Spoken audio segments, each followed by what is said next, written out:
வணக்கம். நான் உங்கள் வேலூர் இப்ராஹிம். இன்றைக்கு சோளிங்கரில் யோக நரசிங்க பெருமாள் கோவில்ல மாண்புமிகு பாரத பிரதமர் ஐயா நரேந்திர மோடி அவர்களுடைய நீண்ட ஆயுளுக்காகவும் இந்த தேசம் இன்னும் சிறப்பாக வளர்ச்சி பெற வேண்டும், ராணிப்பேட்டை சட்டமன்ற தொகுதி மிகச்சிறப்பாக தேசிய ஜனநாயக கூட்டணி தாமரை வெல்ல வேண்டும் என்று நாங்கள் அனைவரும் இணைந்து இங்கே பிரார்த்தனையில் ஈடுபட்டோம். என்னோடு ராணிப்பேட்டை சட்டமன்ற தொகுதியினுடைய ஒன்றிய தலைவர்கள், இங்கு இருக்கக்கூடிய சோளிங்கர் நகர தலைவர் உள்ளிட்ட அனைவரும் இணைந்து உருக்கமாக இந்த பிரார்த்தனையை வைத்திருக்கிறோம். இது வெறும் அரசியலுக்கான பிரார்த்தனை அல்ல, ஆன்மீக பூமியான தமிழகத்தை காக்க வேண்டும். ஆட்சி மாற்றம் என்பது அரசியல் ரீதியான மாற்றம் மட்டுமல்ல, 2026 தேர்தல் மாற்றம் என்பது ஆன்மீகத்தை பாதுகாக்க, கடவுள் மறுப்பு காட்டுமிராண்டிகளிடத்திலிருந்து இந்த மண்ணை பாதுகாக்க, கனிம வளங்களை கொள்ளையடிக்கக்கூடிய கொள்ளையர்களிடத்திலிருந்து இந்த மண்ணை பாதுகாக்க வேண்டும். பெண்கள் பாதுகாப்பற்ற மாநிலம் என்கிற அவப்பெயரை நீக்கி தமிழகத்தை பெண்கள் தலைநிமிரச் செய்யக்கூடிய ஒரு மாநிலமாக உருவாக்க வேண்டும் என்ற நல்ல நோக்கத்தில் இன்றைக்கு இங்கு வந்திருக்கிறோம். ஒரு பெரிய சந்தோஷமான விஷயம் என்னன்னா, இந்த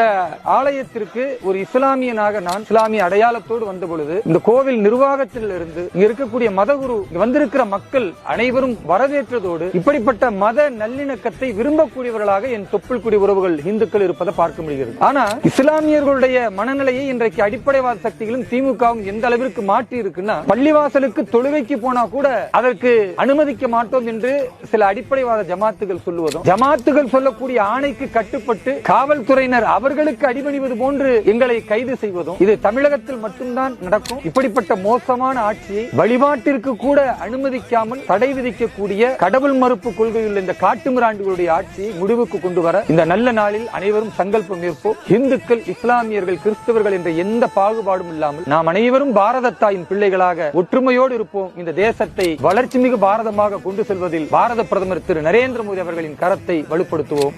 எல்லா புகழும் இறைவனுக்கு. ஜெய் ஹிந்த், வந்தே மாதரம், பாரத் மாதா கி.